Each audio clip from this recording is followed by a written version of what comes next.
The receipt on my kitchen table looked harmless until I circled everything I had not planned to buy.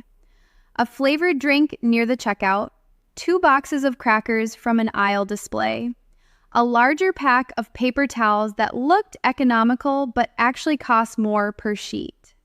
By the time I finished, the circles added up to almost $40. That did not bother me because of one bad shopping trip.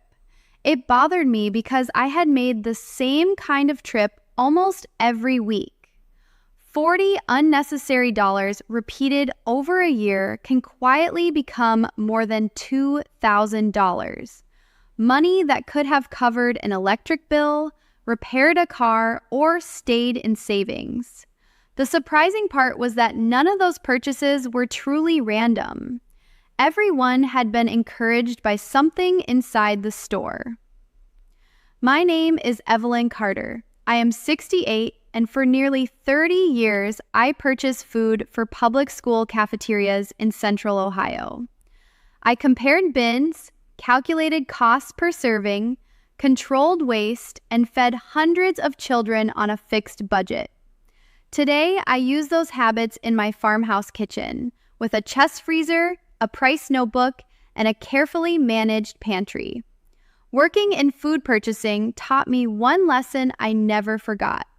A grocery store is not arranged only to help you find dinner. It is carefully designed to influence where you walk, what you notice, and how much you place in your cart. That does not make the store evil. It makes the store a business. But once you understand how the business works, you can stop paying for decisions you never consciously made. The first lesson begins before you touch any food. When you enter an aisle, resist the urge to grab the first familiar package directly in front of your face. The middle shelves are valuable space. National brands compete for prominent placement because products at eye level are easier to notice and easier to reach. Now bend down and inspect the bottom shelf. Then look above your head. That is where you will often find store brands, plain packaging, bulk bags, and less heavily advertised products. Depending on the item, the difference may be 20, 30, or even 40%. The cheaper package may be only 18 inches away from the expensive one, but many shoppers never compare them. Children have their own eye-level shelf too. Bright cereals and cartoon-covered snacks often sit where a child in a cart can see them immediately. The mistake is not buying a name brand. It is assuming the most visible product is automatically the smartest choice. Compare the ingredients, weight, and price before it enters your cart. But shelf position is only the beginning. The smallest number on the price label may save you more money than the largest sign in the aisle. Years ago, a cafeteria employee chose a huge cleaning container because she assumed it was cheaper. Per fluid ounce, it cost more. Most shelf labels include a unit price showing costs per ounce, pound, quart, sheet, or another standard measure. That is a number that compares packages fairly. A family-sized box is not automatically a bargain. Manufacturers know shoppers associate larger packages with lower prices, so some oversized products cost more per ounce. Package redesigns can make the difference even harder to notice. A box may look almost unchanged while containing less product than before. Do not trust the words value size. Trust the arithmetic. Check the unit price on coffee, cereal, rice, detergent, cheese, toilet paper, and anything else sold in several sizes. It takes only a few seconds, and those seconds can keep paying you back for years. The next offense begins at home. Never enter the store without knowing what you already own. Before writing a list, open the refrigerator, inspect the freezer, and look behind the first row of cans in the pantry. Build your list around real gaps, not vague impressions. And whenever possible, eat before you shop. Shopping while hungry changes the way ordinary food looks. Suddenly, a bakery display feels irresistible, salty snacks seem necessary, and convenience foods begin following you toward the checkout. Hunger rarely persuades people to buy extra cabbage or dried beans. It favors foods that can be opened immediately. I keep my list on folded paper and arrange it by store section so I do not wander through the same temptations. The store has a strategy for your visit. Your list is yours. Once you begin choosing products, give the store brand a fair trial. Many private label foods are produced by established manufacturers, sometimes in facilities that also make national brands, although recipes and quality standards may differ. Start with simple foods: flour, sugar, salt, canned tomatoes, frozen vegetables, oats, rice, milk, and basic spices.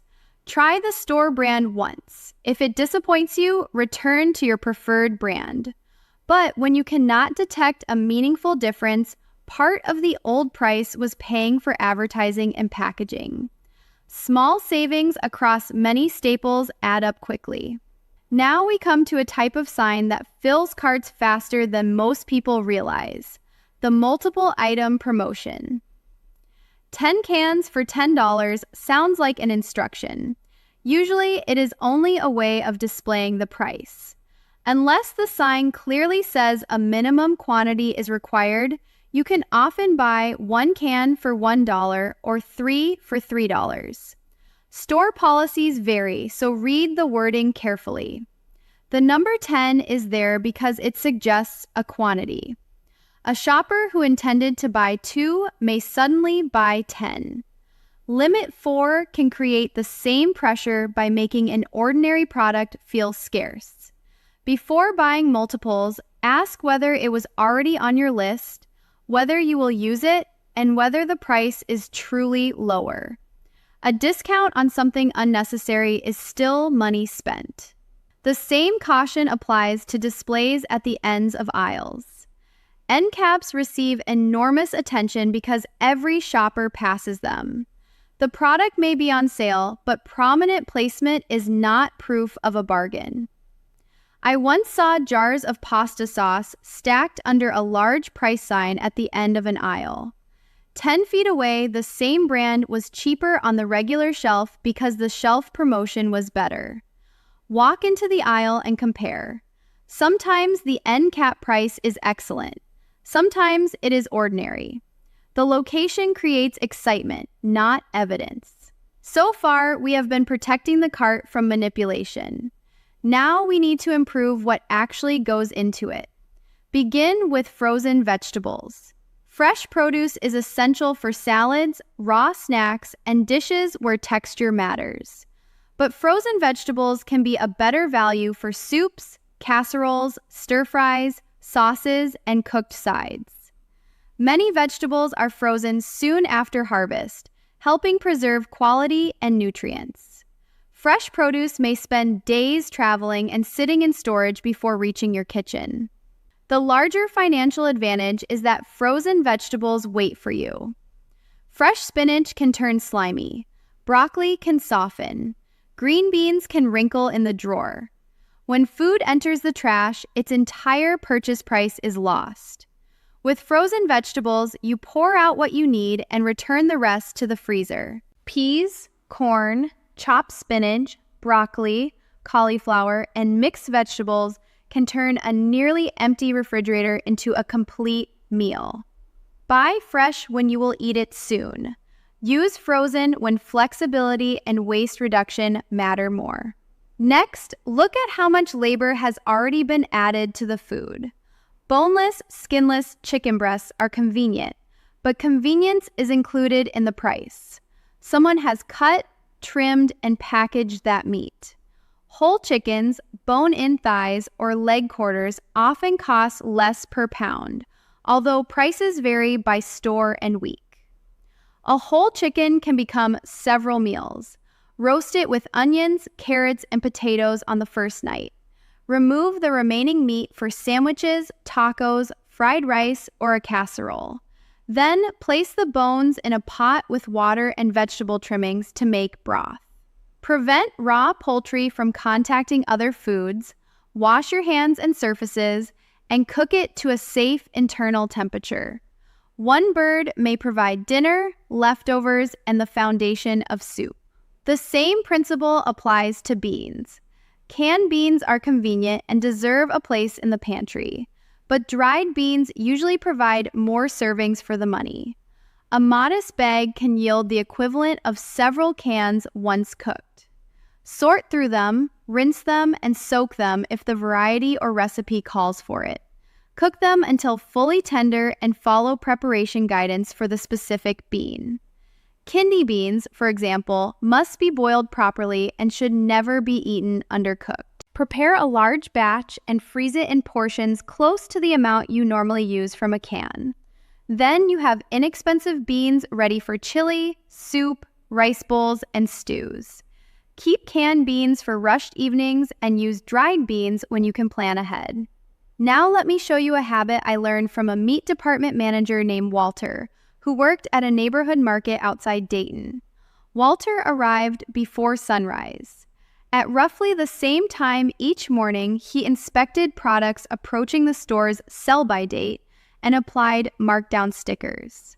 The schedule changed during holidays, but the pattern was usually consistent.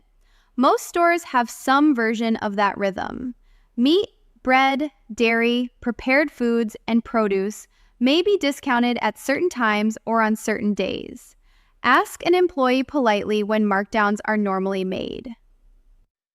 But reduced prices do not excuse careless food handling. Avoid damaged, leaking, or suspicious packages.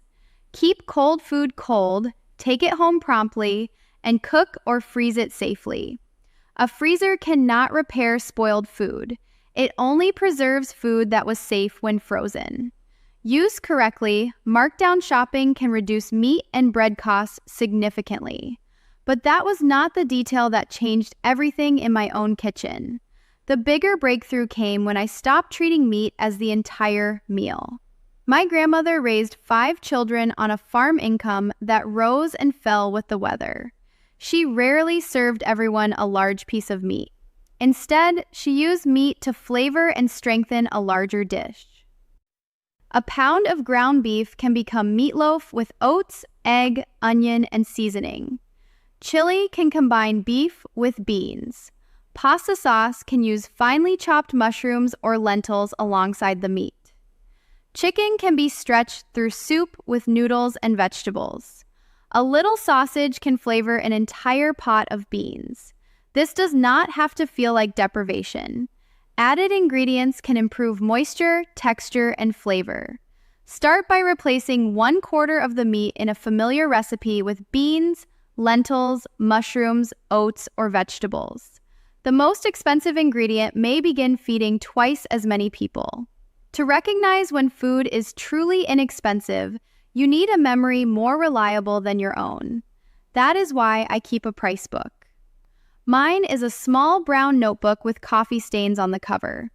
Inside, I record the usual price and best sale price for the 20 foods my household buys most often: eggs, milk, butter, chicken thighs, ground beef, coffee, flour, rice, oats, cheese, canned tomatoes, and several others. A phone or spreadsheet works too. For several weeks, record the date, store, package size, and unit price. Soon you will recognize the real low prices and stop being impressed by bright tags attached to ordinary ones. This is where the method becomes far more powerful. When an essential reaches a genuine low price, buy extra only if you have room, will use it, and can store it safely. Stocking up should be deliberate, not emotional. A price book turns "this looks cheap" into "I know this is cheap." There is another place where hidden money collects: the food you already own. Once every month, I plan what my family calls a pantry week. During that period, I reduce or skip the normal grocery trip and build meals from the refrigerator, freezer, and cupboards. By the fourth day, creativity becomes necessary. Rice joins frozen vegetables and leftover chicken. Canned tomatoes become soup. Oats become breakfast. Beans fill baked potatoes. Check everything first. Pantry week means rotating safe food, not eating spoiled food. Many households own several days of meals without realizing it. Meanwhile, they keep buying new food and pushing the older food farther back. Place older products in front. Label freezer containers with the contents and date. Keep a simple freezer inventory on the door. Food you cannot identify is food you may never use. The bakery section offers another opportunity. Day-old bread is often discounted because the store needs room for fresh inventory. Slightly older bread can still be excellent for toast, grilled cheese, French toast, croutons, bread pudding, and stuffing. Bread freezes well, so divide and seal it before freezing. Then remove only what you need. Reject damaged packages or bread showing mold. Freezing preserves good bread. It does not make unsafe bread safe. Now we reach the strategy that connects nearly every lesson I have shared. Most shoppers choose meals first and accept the week's prices afterward. They decide they will make tacos on Tuesday, chicken breasts on Wednesday, and pot roast on Sunday. Then they enter the store committed to those ingredients, no matter what they cost that week. Reverse the order. Start with the weekly advertisement, digital specials, loyalty offers, or posted promotions. Identify the genuine loss leaders, the items priced unusually low to attract customers. Then build several meals around those foods. If chicken thighs are deeply discounted, make roasted chicken, chicken soup, and chicken and rice bowls. If pork shoulder is the best value, use it for sandwiches, tacos, and bean stew. If cabbage, carrots, and potatoes are inexpensive, let those vegetables shape the week's side dishes. Use your price book to separate genuine bargains from decorative advertising, and take the special without filling the cart with full-price impulses. Flexibility is the final advantage. Do not force every meal to match a rigid plan. Keep several interchangeable recipes. Chicken, pork, beans, or lentils can all become tacos. Different vegetables can enter soup. Rice, pasta, or potatoes can provide the base. The more adaptable your cooking becomes, the less power temporary price changes have over your budget. Before your next shopping trip, take 5 practical steps. Review your latest receipt and circle unplanned purchases.